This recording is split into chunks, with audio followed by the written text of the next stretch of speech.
gusto niyong gawin ko yon, Dad? Nakakunot noong tanong ni Rowan. May breast cancer si Bianca. Yun ang dahilan kung bakit siya nagpunta sa Amerika. Nagpapagamot sa roon. Pero paano kung nasa advanced stage na? Wala na rin magagawa ang pera niya para maisalba siya. Kapag nawala siya, may iwan si Minerva. Sa kanya mapupunta ang lahat na may iwang kayamanan ni Bianca at isa sa mga ayon ng EFC. Kapag napaibig mo siya, pwede na mapunta sa akin ang pamamahala at kontrol ng kumpanya. Dad, tuluyan na siya nawala ng ganang kumain. Do it for me, Rowan. Alam kong gusto ka ni Minerva kaya madali mo siya mapapaibig. Paibigin mo siya ng husto para mapunta sa atin ang kontrol ng EFC. Matagal na dapat nangyari yon kung hindi nag-asawa si Henry. Siguradong sa akin niya iniwan ang pamamahala ng kumpanya. Ngayong mawawala na rin si Bianca, kailangan nagkaroon ng ugnayan sa tagapagmana niya. Pero Dad, I don't like Minerva. Paano ko liligawan ng babaeng hindi ako attracted? Gusto kong sabihin sa iyong pilitin mo ang sarili mong magustuhan siya. Pero alam kong hindi ko pwedeng diktahan ang damdamin mo. Lalo't alam ko kung anong weakness mo sa babae. Pero kailangan mong papaniwalain si Minerva na attracted ka sa kanya at mahal mo siya para makuha natin ang gusto natin. No pain, no gain. Ayaw mo bang isang araw mapasaya ang EFC? Nagiging higanting kumpanya na ito, Rowan. I can see it as another San Miguel Corporation in the making. Isang malalim na hininga ang pinakawalan ni Rowan habang matamang nakatitig sa ama. Hindi ako kasing ambisyoso ninyo.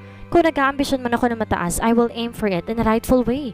Hindi ako manloloko o manggagamit ng ibang tao. Malakas ay pinukpok nito sa dining table ang hawak na kutsara. Damn you, Rowan. Hindi ko to ginagawa para sa sarili ko. I am getting old. Ang kinabukasan mong iniisip ko. Mataas ang ambisyon ko para sa iyo. Gusto kong balang araw makita ka sa pinakamataas na posisyon na isang higanting kumpanyang katulad ng EFC. Nagmamaneho ng pinakamamahaling kotse. Tinitingala sa business world at tinidiyos ng marami. Pero gusto niyong kunin ko yun sa pamamagitan ng paggamit kay Minerva. Tinuturuan lang kitang maging tuso sa pakikipagsugal sa buhay. You know I want the best for you, Rowan. Huwag niyo na akong papaniwalain para sa akin ang gusto ninyong mangyari. Alam ko namang obsession na ninyong mapunta sa inyong EFC. Kaya't masama ang loob niyo kay Tito Henry na mag-asawa pa siya dahil sa asawa niya na puntang ownership at pagiging presidente at CEO ng kumpanya. Gustong gusto niyang sabihin. Parang hindi mo alam ang takbo ng buhay ngayon, Rowan. People live because of money. Gamitin mo yung utak mo at gandang lalaki sa tamang paraan. Alin ang gugustuhin mo, ang magka-girlfriend ng beauty queen pero wala kang pera? O magkaroon ng girlfriend na katulad ng Minerva who can give you everything? Pinilit ni Minerva na gawin na normal ang takbo ng buhay pagkatapos na ipinagtapat ng kanyang mommy. Yun naman kasi ang bili nito pero syempre hindi niya maaalis ang malungkot at mag-alala para dito. Abang kaklase at kabarkada lang niya nagbibigay ng dahilan para kalimutan ang problema tungkol sa sakit ng mommy niya. At syempre si Buboy. Inis na inis ako sa crush ko kanina, Ate Minerva. Pagkukwento nito, nasa gilid sila ng swimming pool. Nasa tubig ang mga paa nila. Pagkagaling nito mula sa eskwelahan, siya agad ang hinanap. Hindi pa naman nakakapagbihis, binusog na siya ni Buboy ng katakot-takot na mga kwento. Bakit naman? Kasi, inasar ba naman ako? Nagkamali lang ako sa pag-recite ng poem. Pinagtawanan na ako. Binato ko nga ng ballpen, tinamaan sa mata. Saka ito humagikik. Ano nangyari pagkatapos? Ayun, dinala ako sa guidance office ng teacher ko. Kaming dalawa ng crush kong iyakin pala. Hindi ko na siya crush ngayon kasi lagi niya ako inaasar. Saka nalaman ko na iyakin pala siya. Malungkot na napangiti si Minerva. Mabuti pa si Buboy, madaling nagigising sa katotohanan. Na makita ang negative points ng crush, agad itong nagdesisyon at titapos ang ilusyon. Samantalang siya nahihirapang alisin sa kanyang sistema si Rowan. Mukhang kakailanganin niya na mahaba-habang panahon para burahin ito sa kanyang puso. Ay, Ate Minerva, may bisita ka, sabi ni Buboy nang may malingonan ito. Sinundan niya ang tinitingnan nito. Para siyang na-estatwa sa kinaupuan. Hindi siya makapaniwala sa nakita. Si Rowan. Isa pang hindi niya mapaniwala na yung pagkakangiti nito. Ano ang ginagawa ng masungit at antipatikong lalaking ito dito? Hinahanap ka niya, Minerva, sabi ni Mang Jose na nasa likuran ng binata. Kilala ko naman siya kaya pinatuloy ko na dito. Hi, bati ni Rowan habang papalapit sa kanila. Hindi makuhang ngitian ni Minerva ang binata dahil naalala niyang kagaspang ang ipinakita nito sa kanya. Hindi niya makakalimutan ang mga pagkakataong pinagtawanan sa nito at naging dahilan para lalo siyang maawa sa kanyang sarili. Buboy, halika na, magbihis ka na, tawag ni Mang Jose sa anak. Sumunod naman si Buboy sa ama pero parang namamalik mata na hindi dito naalis ang tingin kay Rowan. For you. Iniabot ni Rowan ang isang basket ng prutas. Halatang binili lang nito iyon sa nadaan ng fruit stand dahil may ribbon pa nakapalibot sa colorful na basket. Hindi sana aabotin ni Minerva ang basket at kung babalikan lang niya ang mga kasalanan ni Rowan sa kanya, ang una niyang gagawin ay talikuran ito. Pero bukod sa pinalaki siya ng tama ng mommy niya at hindi niya kayang mambastos ng bisita, hindi niya tuloy ang dinidikta ng isip. Mukhang ibang Rowan ang kaharap niya. Give him a chance, sabi ng mahinang boses sa isip ni Minerva. Pag inulit niya ang kaantipatikohan niya, saka mo ilaglag sa pool o kaya ipahabol mo sa mga aso. May problema ba sa EFC? Matabang niyang tanong habang naglalakad papunta sa poolside. Nagtatalo sa puso niyang hinanakit kay Rowan at ang excitement sa muling pagkakakita rito. Pero hindi niya ipahahalata ang huling nararamdaman. Naupo siya sa isa sa 4 na silyang bakal ng poolside table na nabubunga ng malaking payong. Hindi niya inalok ang binata na maupo. May pride din naman ako, no? Hindi porke cute siya at kahit may atrasya sa akin, nginitan ko na siya. Magkakandara pa na akong i-entertain siya. Kahit punong-puno ng pagtataka at ang isang bahagi ng puso niya na-excite sa pagkakita sa binata, nagpakita si Minerva ng kalamigan dito. Wala namang problema, sabi nito nang maupo sa steel chair, nakaharap ng kinauupuan niya. O bakit naligaw ka? Hindi ako naligaw, Minerva. I came here para ano? Sikmat niya. Hindi madaling kalimutan ang ginagawa nito. Nabalitaan ko kasi ang kondisyon ni Tita Bianca. I know how hard the situation is for you and I just felt the need to comfort you. Hindi makapaniwala si Minerva sa narinig. Si Rowan nga bang nagsasalita? Binalingan niya ito tinitigan ang mukha. Baka kasi ginugood time na siya ni Rowan dahil katawa-tawa lang naman ang tingin nito sa pagkatao niya. Pero parang ibang Rowan na nakikita niya. Wala ang mga linya ng iritasyon sa noon nito. Wala rin ang yamot sa mga mata. Lalong hindi isang guhit ng kapormalan ang mga labi nito at hindi yata nakitang ng uuyam na pagtawa nito. What she saw was a soft-featured Rowan. Nakangiti ang mata at mga labi nito. Hindi tuloy maiwasan ni Minerva na paisip. Kapag naalala niya ang mga kasalanan ni Rowan, parang hindi niya kayang paniwalaan na bigla itong bumait sa kanya. Alam kong hindi mo basta-basta paniniwalaan na nandito ako to extend my hand to you as a friend. Baka hindi mo rin ako tanggapin bilang kaibigan dahil sa mga pinakita ko sa iyong rudeness. Inalis niya ang tingin sa mukha ng binata. Ayaw niyang makita ang brown eyes nito, ang mamula-mulang mga pisngi at mga labi, ang matangos na ilong, at ang malapad na mga balikat at dibdib na hindi na itago na suot itong polo shirt. Natatakot siyang madaig na atraksyon kay Rowan ang hinanakit niya. I'm sorry, Minerva. Matagal na dapat ako nag-apologize sa iyo pero hindi ako makaipon ng lakas ng loob para gawin yun. Natatakot ako ipagtabuyan mo lang dahil sa galit ka pa sa akin. Sa ikalawang pagkakataon, tinanong ni Minerva ang sarili kung si Rowan nga bang kaharap. Bakit para naging maamong tupa ang masungit na binata? I cannot blame you kung magagalit ka sa akin, sabi nitong nakababa ang tingin. Naging speechless siya. Muling nag-angat ng tingin si Rowan at tinignan siya ng tuwid sa mga mata. Hindi naman talaga ako kasing rude ng iniisip mo. Nagkataon lang noon nag-aaway kami ng girlfriend ko kaya nadamay ka sa galit ko. Pati nga kami ng daddy ko medyo nagkaroon din ng argument.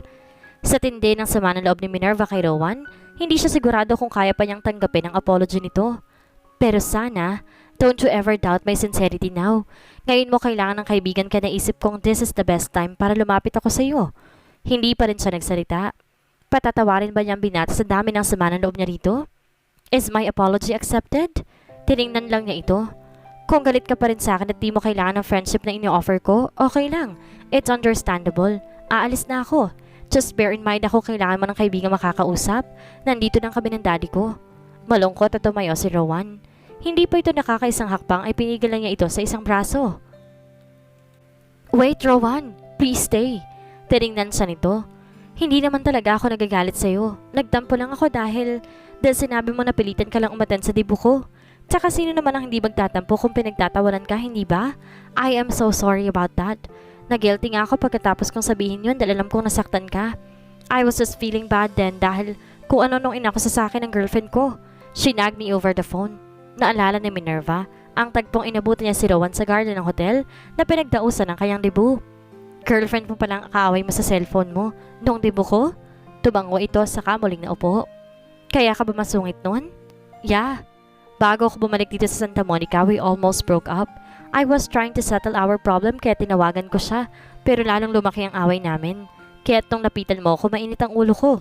Alam kong mali yung ibanin ko sa ibang init ang ulo ko, but I have this tendency to be temperamental kapag inaakasahan ako ng hindi totoo.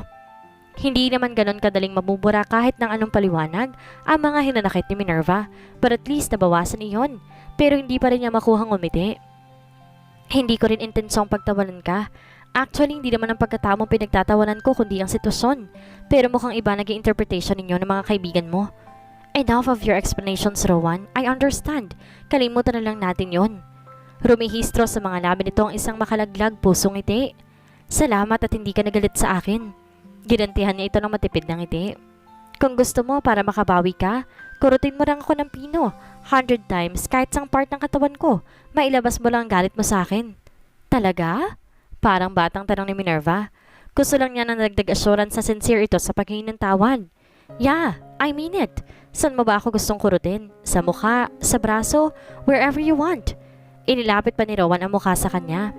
Natatawang napailing si Minerva. Alam ko, hindi kayang bayaran ng mga kurot ang mga kasalanan ko sa'yo. Kung gusto mo, parusahan mo na lang ako para makabawi ka sa akin. At ano naman ang ipaparusa ko sa'yo? Gawin mo akong alalay at driver mo. Pwede mo rin akong gawing gardener sa loob ng 1 linggo. Napangiti si Minerva. Aaminin niyang gumaan ang pakiramdam niya sa pinapakitang friendliness ng binata. Okay, be my driver for a week. Okay lang sa'yo? No problem. Basta't mawala lang ang sama ng loob mo sa akin. Gabi na nang umalis sa bahay nila si Rowan. Hindi pa rin makapaniwala si Minerva na nakipaglaro ito ng volleyball sa kanila ni Nabuboy at Mang Jose. Kasalo pa nila ito sa dinner habang masayang nagkukwento ng kung ano-ano. Hindi ito napagod sa katatanong ni Buboy kung napanood na nito ang Spider-Man. Kung totoo bang bakla si Mark ng Westlife. Kung hindi na ba magkakalibalikan sina Britney Spears at Justin Timberlake. At kung ano-ano pa. Dahil doon, alauna na madaling araw gising na gising pa si Minerva. Kung isang panaginip lang ang nangyari kanina, nahiling niyang sana'y puro panaginip na lamang ang buhay niya. Kahit kating-kating na siyang tawagan ng mga kaibigan, pinigil niya ang sarili dahil baka totohanan ng mga ito, ang bantang hindi na siya babatiin kapag hindi kinalimutan si Rowan. Sino ba naman ako para i-reject ang friendship na ino-offer ng tao? Pangangatwiran ni Minerva sa sarili. Sabi ko na nga, hindi naman siya pinanganak na may balik at masungit. Problemado lang pala siya sa girlfriend niya. Sayang, hindi ko na itanong kung tuloy na ba sila nag-break. Pero hindi bali, babalik naman sa bukas. 1 linggo ko yata siya magiging driver. Siya maghahatid sundo sa akin sa SMU. Nakangiting ipinikit ni Minerva ang mga mata. Maaga pa, nasa harap na ng bahay nila ang kotse ni Rowan at bumubusina na. 8:00 pang simulan ng klase Minerva pero wala pang 7:00, sinusundo na siya nito. Ang aga mo naman, sabi niya ng patakbong lumabas ng gate at pumasok sa kotse nito. Baka malate ka eh. Hindi ba ako nakakaabala sa iyo? Not really. Okay lang naman kahit 9 o'clock na ako makapasok sa EFC. 1 linggo lang naman ako magiging driver at alalay mo. Saka ikaw naman ang boss ko. It's really up to you kung sasasantihin mo ako dahil sa 1 linggong palagi akong late. Natawa siya. Of course not. Pero hindi ba talaga nakakahiya sa'yo? Bakit ko ba napatulan ng biro mo kahapon? Oops, hindi biro yon. Seryoso ako. Alam ko kasing malaki ang kasalanan ko sa'yo. Hindi nga ako magtataka kung tutubuan ako ng mata on top of my nose o ng mga taghihawat sa sinlalaki ng sigwelas. Bakit ka naman tutubuan ng ganun? Malay ko ba kung sa galit mo sa akin naisip mo kung ipakulam? Oy, hindi naman ako ganun. Kung sa bagay, mukhang you are not capable of hurting others. Naramdaman ni Minervang namula ang mga pisngi niya. Hindi niya inaasahan ang simple at implied na compliment mula sa binata, kaya ganun na lamang ang reaksyon niya. Nakikita na ba ni Rowan na magagandang katangian niya kahit hindi siya mukhang pang beauty queen? Nabuhayan siya ng pag-asa sa isiping iyon.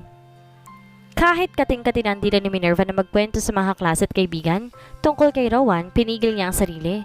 Pero nang sunduin siya ni Rowan kinahapunan, nanlaki ang mga mata ni Yelena at Denise na makita ang kotse ng binata. Totoo bang nakikita ko? Tanong ni Denise. Anong ginagawa ng aswang na yan dito? Tanong ni Yelena. Sinusundo ako. Sabi ni Minerva habang naglalakad sila palapit sa kinapaparadahan ng kotse ni Rowan. Nakasandal ang binata sa sasakyan habang nakahalokip-kip at nakatingin sa direksyon nila. Rugged ang forma nito, sport shirt na itim, baggy jeans at rubber shoes. Ano? Sinusundo ka? Halos sabay na reaksyon ni na Denise at Yelena. Driver ko siya for 1 week. Parusa ko yan sa kanya sa mga kasama niya sa akin. At nagpauto ka naman. Kunot noong sabi ni Denise. Ang boses mo, marinig ka. Mahina ang saway ni Minerva. Bago pa makalapit kay Rowan ay humiwalay ng 2 kaibigan sa kanya. Obviously, naiinis sa mga ito sa binata. Hindi ko ini-expect na susunduin mo ko. Sabi ni Minerva kahit ang totoo, panay ang asam niyang tumupad sana ito sa pangako. I gave you my word, hindi ba? Salamat ha. Nakakaabala na yata ako sa'yo eh. Galing ka pa mo ng trabaho. Mabuti pa huwag mo na ako sunduin bukas. Wala na tuloy ginagawa si Mang Jose. Ito pa lang ang unang araw ko bilang driver mo. Sabi ni Rowan na makapasok na sila sa kotse nito. Besides, I know you need some company para hindi ka masyado maapektuhan ng problema sa mommy mo. Bigla siya nalungkot nang maalalang mommy niya. Nabanggit sa akin ni Daddy na natapos ng operasyon ng mommy mo. How is she now? Nakausap ko kagabi si Aling Celia. Pagkatapos ng operation, mag-undergo pa si mommy ng series of chemotherapies. Bago patakbahin ni Rowan ng kotse, pinatong nito ang kamay sa kamay niya. No matter what happens, Minerva, I am just here. Kahit nalulungkot, nagawa pa rin niyang umiti. Naitanong tuloy niya sa sarili, bakit kailangan pang malagay sa masamang predicament ang mommy niya para lang makilala niyang tunay na pagkatao ni Rowan at magkalapit sila. Sa pagtataka ni Minerva pagkatapos siyang maihatid ni Rowan, hindi agad ito umuwi. Niyaya siya nitong maglaro ng billiard sa den nila. Pagkatapos maglaro, nagsalo sila sa isang masarap na merienda. I admire you and your mom for staying humble kahit isa na kayo sa pinakamayayaman sa buong Santa Monica, sabi ni Rowan. Nasa brick patio sila kung saan may garden set. Nasa harap nila ang spaghetti marinara, mainit pang chicken empanada at 4-season juice. Ganito na kami noon pa, wala namang dapat ipagbago. My mom was just lucky dahil minahal siya at pinakasalan Tito Henry, kahit simpleng babae lang siya. Noon ko nga na-realize na may mga lalaking hindi physical attributes sa babae ang tinitingnan. Biglang nasamid si Rowan. Hindi niya tuloy alam kung may mali sa huling sinabi. Simple lang naman dati ang buhay namin. Nung mamatay ang daddy ko, 11 years old ako. Kayod mali ng mommy ko para lang maitaguyod ako. Isang simpleng empleyado lang siya ni Tito Henry. Napansin ni Tito Henry ang kasipagan at pagiging dedicated ni mommy sa trabaho, kaya na-promote siya hanggang maging personal assistant. Nagulat pa nga ako nung si Tito Henry mismo magsabi sa akin na mahal niya ang mommy ko at gusto niyang pakasalan. Tahimik lang si Rowan habang kumakain. Hindi alam ni Minerva kung nagustuhan nito ang pinihanda niyang merienda o may iba pang dahilan ng pananahimik nito. Sana makatagpo rin ako ng tulad ni Tito Henry. Na milyonaryo? Hindi. Yung katulad ni Tito Henry na mabait at mamahalin ako kahit wala akong gandang pan-display. Muntik na namang masamid si Rowan. Pagkatapos ay ngumiti ito. Who says you're not beautiful? Dahil sa walang kamatayang kasasabing, beauty is in the eye of the beholder. Malungkot niyang sagot. No, Minerva, you're beautiful. May ganda kang hindi siguro masyadong pansinin pero nakikita ko yon. You may look simple sa unang tingin pero habang pinagmamasan kita at nakikilalang mabuti, I can see the beauty in you na hindi nakikita ng naked eyes. The kind of beauty which is lasting at hindi kumukupas. Gusto niyang matawa. Wow, maganda raw ako. Totoo kaya sa loob niyang sinabing yon? O may nakain lang siyang kung ano? Bigla niyang naitanong sa sarili. Alam ko namang hindi ako maganda. Baka kaya mo lang sinasabi yan para i-uplift ang moral ko. For me, you are beautiful. Pero hindi kita masisisi. Kung pagdududahan mo man ang sincerity ko dahil sa mga sinabi ko sa iyo noon, nagtatampong sabi naman ni Rowan. Sinilubong ni Minerva ang tingin ni Rowan. Kung sa bagay, ito ang klase ng lalaking hindi na kailangan magsalita para makapagpasagot ng babae. Kaya't siguradong hindi ito sanay kong mambola. Alam mo ba kung bakit hindi nakikita ng ibang kagandahan mo, Minerva? Seryosong patuloy nito. May kulang lang sa'yo. Masyado kang simple sa pananit mo and the way you carry yourself. Parang mas gusto mong palaging itago ang sarili mo sa iba. 18 ka lang pero kung manamit ka para kang kaedad ng mommy mo. You have a beautiful skin. You're sexy pero kakaunti lang nakakapansin nun. Till most of the time long sleeve shirts and long skirts at jeans ang palagi mo lang sinusuot. Hindi rin naman to ang choice ko ng pananamit. Kaya lang baka sabihin ng iba pinipilit kong takpan ang mga kakulangan ko sa ibang bagay. Baka lalo lang ako magbukhang katawa-tawa kapag naglitaw ako ng cleavage, nag-display ng legs at nag-bare ng shoulders. Baka asarin lang ako ng guys at isipin nagpapapansin lang ako sa ibang paraan. Self-confidence. Yun ang kulang sa iyo, Minerva. You are a wonderful and beautiful person kaya hindi mo dapat itago ang sarili mo. You may not be tall but you are petite and cute. Napamulagat siya. Si Rowan ba ang narinig niyang nagsasalita? Base naman sa nakikita niya sa mga mata ng binata, mukha naman may sensibilidad sa mga sinasabi nito. Dati ang mami ang mga close friends niya lamang nagsasabing maganda siya. At kulang lamang ng tiwala sa sarili. Ngayon, hindi siya makapaniwalang sasabihin din yun ni Rowan. Binawi ni Minerva ang tingin at tinoon ng pansin sa kinakain. You know what? Patuloy nito. You will look beautiful if you will feel beautiful at magkakaroon ka ng tiwala sa sarili mo. Be proud of who you are. Try to overcome your inferiority complex. Ipakita mo sa iba na you are a special person. Lalo na't meron kang wala sa iba. Anak ka ni Bianca Escobar. Para siyang hinaharanan ni Rowan sa ganda ng mga sinasabi nito. Biglang na-boost ang self-confidence niya. Pakiramdam ni Minerva naging kasing ganda niya si Cameron Diaz. Susundin niya ang payo ni Rowan. Sisikapin niyang ma-overcome ang kanyang inferiority complex. She had to believe and fear that she was beautiful. Pagkatapos magmerienda, nagaya pa si Rowan na manood ng pelikula sa home theater nila na nasa second floor na malaking bahay na minana ng mami niya sa asawang si Henry. Kasama nila si Buboy na nanood ng A Walk to Remember, pero nabore at tinantok ng bata kaya iniwan din sila. Nakaalis na si Rowan pero hindi pa rin makapaniwala si Minerva na nakasama ito sa halos buong maghapon. Dati umaabot lang ako ng pansin niya sa loob-loob niya habang nakatihaya sa kama. Yakap ang isang unan at nakatitig sa kisame ng kwarto niya. Hindi siya nagpakita ng kahit katitig na interes sa akin noon. Pero ngayon, feeling ko importante ako sa kanya. Thank you God. I'm happy and very much in love. Napakasaya ni Minerva. Parang paulit-ulit nag-e-echo sa kanyang pandinig ang mga sinabi ni Rowan kanina. Maganda rin pala siya para dito at posible ring mahalin siya nito. Niligawan mo na ba, Rowan? Tanong ng daddy ni Rowan. Nasa gym sila ng umagang iyon. Malapit lang ang gym sa bahay nila kaya twice a week nandoon siya. 3 times a week naman ang kanyang ama. Ano ba naman kayo, Dad? Nakakunot ang noong sabi ni Rowan habang itinataling mabuti ang sintas ng isa sa pares ng rubber shoes niya. 2 days ko palang kinakaibigan si Minerva. Aim for the target as soon as possible, son. Huwag mo nang patagalin. Kailangan mahulog ng loob ni Minerva sa iyo habang buhay pa si Bianca para hindi niya pagdudahan at maging na ibang tao ang motibo mo. Kailangan mag-boyfriend na kayo bago pa mamatay si Bianca. Napailing si Rowan sa mga sinabi nito. Kapag naulila siya, ikaw ang unang taong tatakbuhan niya. Minerva is in love with you, Rowan. Sunggawan mo ng opportunity na ito. Kapag girlfriend mo na siya, makukuha na natin ang buong tiwala niya. Mailalambing mo sa kanya ang kahit na ano, ang full control ng EFC, lalo na't nag-iisa na siya. Hindi nag-react si Rowan sa sinabi ng ama. Alam mo bang nakakalula palang halaga ng trust fund na inilaan ni Bianca para kay Minerva? Huwag yun na nang ulit-ulitin sa akin, Dad. Naasiwa lang ako marinig yan. Ngayon ko na-realize na hindi pala ganun kadali ang pinagagawa ninyo sa akin. Pero kailangan mong gawin. Hindi ka naman mabibitay sa ginagawa mo. Tayo lang ang nakakalam ng tungkol sa mga plano natin. Plano nyo lang. Sumusunod lang ako sa gusto ninyo. Anong sasabihin ng mga kaibigan ko kapag nalaman nilang nililigawan ko si Minerva? Lalo na si Isabel. Lalo kami magkakalabuan nun. Bakit mo ikahihiyang i-display si Minerva? I'm sure marami ring lalaking gustong ligawan siya dahil alam nila at 18 she is an heiress of multi-million. Wala akong pakialam sa milyones niya. Sabi niya habang pumapesto sa stationary bicycle. Basta't sinasabi ko sa'yo, bilisan mong kilos mo. Give her cards, flowers, gifts. Those kinds of stuff na alam mong magugustuhan niya. Then ask her to go out.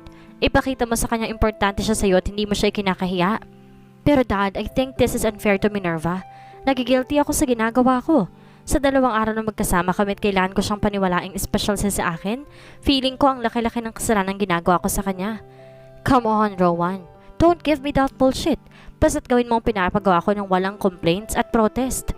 Matagal siyang natahimik habang nanatili ng nakaupo sa stationary bike. Madilim ang kanyang anyo. Nakaiwas ang tingin sa ama dahil ayaw niyang makita nito ang mahigpit na pagtutol ng kalooban niya sa pinapagawa nito. What if hindi ako sumunod at di ko na ituloy ang pinagagawa ninyo sa akin? Matigas ang anyong baling ni Rowan sa ama. Kung sakaling ngayon lang siya hindi susunod sa kagustuhan nito. Naging masunuring anak siya dahil alam niyang hindi siya nito tunay na anak at kailangan niyang gantihan ang malaking utang na loob niya rito. Hindi kaagad sumagot ng daddy niya. Sa halip, tinunggan nitong plastic bottle ng mineral water at dire-diretsong inibos iyon bago siya tinignan. Kung hindi mo susundin ang iniuutos ko, madilim ang anyong baling nito sa kanya. Rowan? Para mo na rin sinabi sa akin nagkamali ako nang piliin kita over my own happiness at bibiguin mo ko. Ikaw pa naman ang inaakala ko magbibigay ng katuparan sa pangarap kong maging akin ng EFC. Pagkatapos ay tumalikod na ito. Pero nag-iwan ang daddy niya ng mabigat na hamon. Naniningal na ba ito ng utang na loob sa kanya?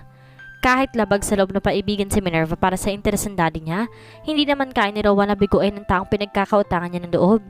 Kaibigan nito ang tunay niyang mga magulang at sabay na aksidente noong 2 years old pa lamang siya. Kinupkup siya ng daddy niya. Binigyan ng komportabling buhay at tinuring na tunay na anak. Nakalimutan nito ang pag-aasawa dahil sa pag-aalaga at pagpapalaki sa kanya. Ang babaeng dapat pakakasalan nito ay umatras dahil ayaw na makahati siya sa atensyon. Pinili siya ng daddy niya. Nakontento na ito sa ilang relasyong walang commitment at pinakamatagal na ang 1 taon. Pwede mo ba akong samahan mamayang uwian sa Madrigal Mall? Paglalambing ni Minerva kay Rowan. Bibili lang ako ng gift para kay Karen. Di ba kasi niya this Saturday? Sure, yun lang pala. Sabi ni Rowan habang nagmamaneho. Kaya ng pangako ni Rowan, sinundo siya nito sa Santa Monica University. Halos 1 oras din sila naglibot sa mall. Kahit pakiramdam niya, alangan sila nito dahil para silang hinlalaki at hinliliit. Isang 6-footer at isang 5-footer. Lahat ng madaraanan napapalingon. Samantalang sa kanya walang lalaking tumitingin. Pero lihim pa rin siyang natutuwa dahil hindi siya kinakahiya ni Rowan kahit sana itong nagagandahang babae ang palaging kasama. Bukod sa pagbili ng regalo para kay Karen, namili na rin si Minerva ng mga bagong damit. Sleeveless, tank tops, off-shoulder blouses at medyo sexy mga damit ang pinili niya. Pagkatapos niyaya niya mag-snack si Rowan. Pakiramdam ni Minerva nangangarap siya dahil siya parang prinsesa sa pag-aasikaso ng binata. Palagi ito nakalalay sa kanya sa paglalakad nila, sa pagsakay sa escalator, hanggang sa pag-upo sa harap na mesa sa loob ng restaurant sa basement ng mall. Si Rowan pa nagpumilit na magbayad ng in-order nila kahit na ipinipilit niya na siya na magbabayad dahil siyang nagaya.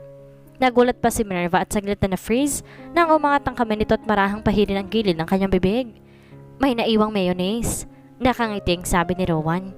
Ilang segundo ang lumipas bago pa siya nakabawi. Dahil lang sa simpleng pagdikit ng kamay ng binata sa kanyang balat, pakiramdam ni Minerva hinalikan na siya nito.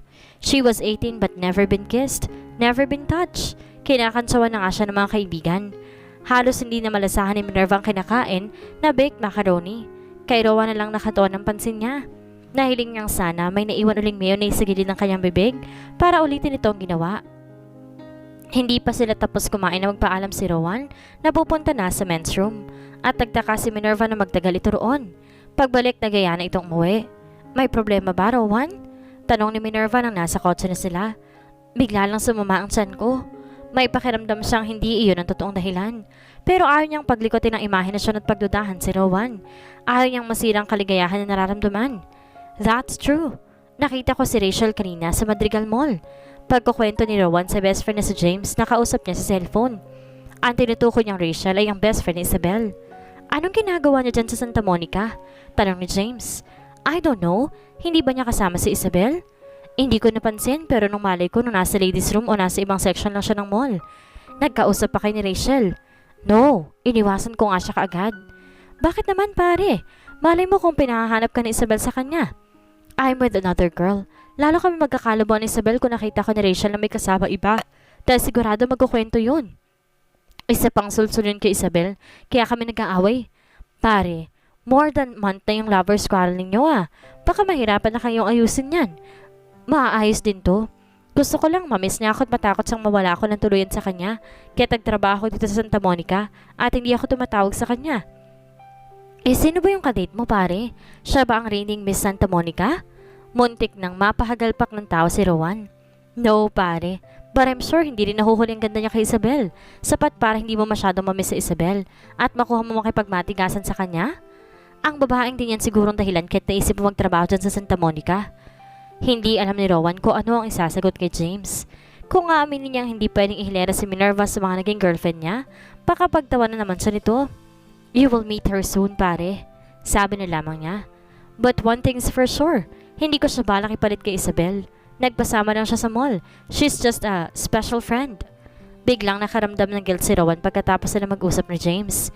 Ni hindi kasi niya kayang isipin ni Minerva ang ipapalit niya kay Isabel kung matutuluyan ang pagbe-break nila ng girlfriend. Siguradong pagtatawanan siya nito. Pero kung tutuusin, walang dahilan para itago niya. Si Minerva, sa mga nakakakilala sa kanya, bakit niya nagawa yun? Para tuloy gusto niyang batukan ng sarili. Pagising ni Minerva ng umagang iyon, nagulat siya nang may iabot si Tinay na bouquet of flowers. Kanino galing? Tanong niya sa katulong. Hindi ko na itanong Minerva, messenger lang kasi nag-abot. Pagtalikod dito excited na binasa niya ang card na kasama ng mga bulaklak. Kinukutaban pa lang siyang galing yun kay Rowan ay kumakabog ng dibdib niya at napasigaw siya ng yes! Na makumpirmang si Rowan nga ang nagpadala ng mga bulaklak. Miyaka pa yun ni Minerva sa sobrang tuwa. Ang ibig bang sabihin nito, balak niya ako ligawan? Kinikilig na tanong niya sa sarili. Ang sweet-sweet naman niya. Palagi na nga kami magkasama, nagpadala pa siya ng mga bulaklak. Thank you sa flowers ha? Sabi ni Minerva kay Rowan ang sunduin siya nito sa bahay nila 1 oras pagkatapos na magtanggap ang mga bulaklak. Flowers? Nagtatakan tanong nito. Igugood time mo pa ako. Aminin mo lang ikaw nagpadala ng flowers sa akin. Oy, thank you talaga. Alanganin tong umiti pero parang nag-iisip pa ng malalim. Hindi nito kagad pinatakbo ang kotse. Nakakahiyamang aminin, Rowan. Ngayon lang ako nakatanggap ng flowers from a guy. Noong dibo ko marami ako natanggap pero dahil birthday ko yun. Hayaan mo. From now on, madalas ka na makakatanggap ng bulaklak. Talaga? Yeah. Sapat na yon para excited na abangan ni Minerva ang mga susunod na araw. Kahit alam niyang hindi birong sakit ang nilalabanan ng mommy niya, nabubuhayan siya ng pag-asa at nagagamot ang kalungkutan niya. Kayo ba nagpadala ng bulaklak kay Minerva, Dad? Nanguusig na tanong ni Rowan sa ama pagdating niya sa opisina ng EFC. Shh! Ang bibig mo, Rowan. Baka may makarinig sa iyo. Saway nito. Pabagsak na naupo siya sa visitor's chair sa harap ng desk nito. So kayo nga. Muntik na ako mahuling ni Minerva. Hindi ko na maisasagot ko kanina magpasalamat sa para sa mga flowers na yun. Tinutulungan lang kita dahil mabagal ka. Sundan mo na yung ginawa ko. Bigyan mo siya ng flowers, chocolates, at kung ano pang gifts na ikatutuwa niya. Napaismid si Rowan. Lalo nang maalala kung gaano kasi si Minerva dahil sa mga bulaklak na akala nito siya ang nagpadala. Nakakatakot siyang tuluyan ng mahulog ang loob nito sa kanya at nag-aalala siyang masaktan ito sa bandang huli. Nang sumunod na araw, namili si Rowan ng mga may bibigay kay Minerva. Cards, stuffed toys, chocolates. May bili rin siyang bag na bagay dito. Napansin niyang mahilig ang dalaga sa bags. Araw-araw, iba-ibang bag ang dala nito. Lang mag-shopping ito sa Madrigal Mall, nagtagal ito sa bag section. Good for 1 month na gift items ang binili niya. Isa-isa lang niyang ibinibigay ang mga iyon. Maghahanap lang siya ng mga tamang pagkakataon para maibigay ang mga iyon, para hindi naman obvious. Nakakita si Rowan ng pagkakataon ng araw na yon, ng linggo. Pinadala niya ang card kasama ng chocolates. Eating chocolates can cheer you up. Smile, lady. Your mom will be fine soon. Ang isinulat niya sa card. Tinabalot pa niya na maganda ang card at chocolate saka pinadeliver sa pamamagitan ng courier. Kinabukasan, dumaan si Minerva sa opisina ng EFC pagkagaling niya ng SMU. Hi! Bati ni Rowan nang mapunta siya sa cubicle nito. Chine-check mo ba ang opisina? Hindi naman. Dumaan lang ako kasi gusto ko magpasalamat ng personal sa ipinadala mong card and chocolates. Para yun lang. Medyo na-miss ko kasi mga kwento mo dahil hindi tayo nagkita last weekend. Kaya naisip ko padalhan ka nun to cheer you up. Baka kasi nag-worry ka na naman sa mommy mo. Actually, medyo nag-worry nga ako kasi nag-usap kami last Saturday. Miss ko na siya, grabe. Pero nang matanggap ko yung pinadala mo, para kung cellphone nakaka-reload at fully charge ang battery. It's so kind of you. Alam mo kung kailan ako lobat. I told you, I'm a friend. And a true friend knows when to cheer up a friend. Maling-mali talaga ang first impression sa'yo ng barkada ko. Sabi nila, suplado ka raw, antipatiko at rude. Akala ko rin totoo mga yun dahil ganun ang pinakita mo sa akin. But we were wrong. Wow, mukhang pinatatangos mong ilong ko yan ah, sabi ni Rowan. How about playing table tennis sa inyo mamaya? O kaya manood tayo ng movie. Dadalhin ko mamaya sa inyo. Hahanap ako ng movies. Talaga? Hindi na itago ni Minerva ang kaligayahan sa kanyang mukha. Kaya lang on one condition. Pahabol nito. Ano yun? Ipaghahanda mo ako ng masarap na dinner dahil doon ako kakain sa inyo. Hindi ko type pagluto ng bagong cook sa bahay eh.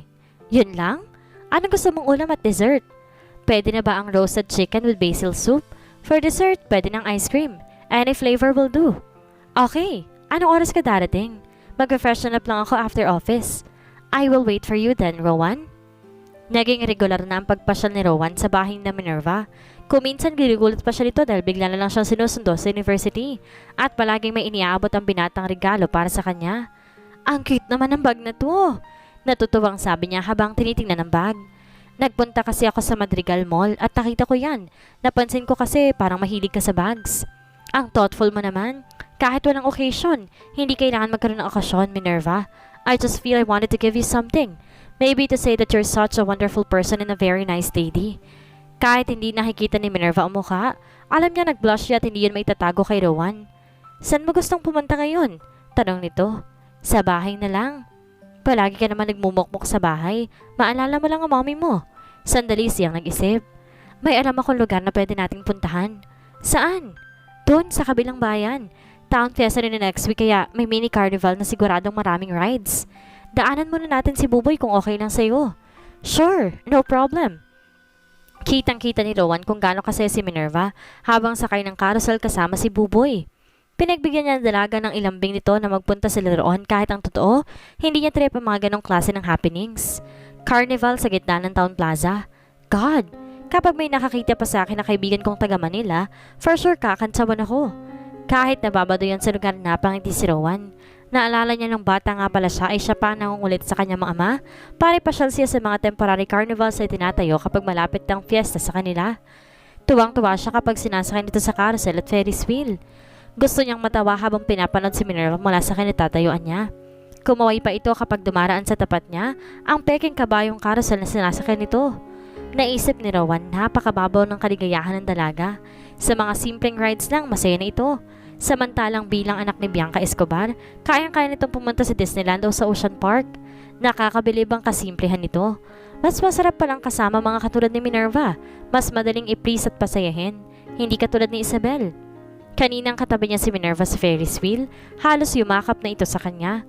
Naginantihan naman niya ng akbay. May pakiramdam siyang hindi naman talaga ito nalulula. Gusto lamang nitong yakapin niya. At nararamdaman niyang kapag sinimulang ligawin ng dalaga, hindi na ito magdadalawang isip pang sagutin siya.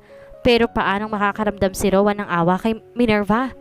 Para niya nagagawang pasakayin ng isang naive at inosenteng dalaga na walang kahinahinala sa iniluluto nila ng daddy niya.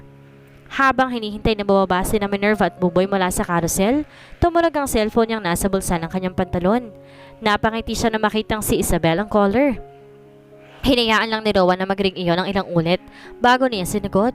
Kailangan medyo magpakipot siya para paramdam sa babae na hindi siya naghahabol. Sabi ko na nga ba't hindi rin ako matitiis ng babaeng to? Hello? Sabi niya nang sagutin ng tawag. Pero hindi kagad nagsalita si Isabel sa kabilang linya. Saka naputol lang linya. Alam niya na pinindot na nitong end button ng cellphone. Ma-pride ka pa rin, Isabel Dasla. Sa loob-loob ni Rowan habang ina-off ang cellphone.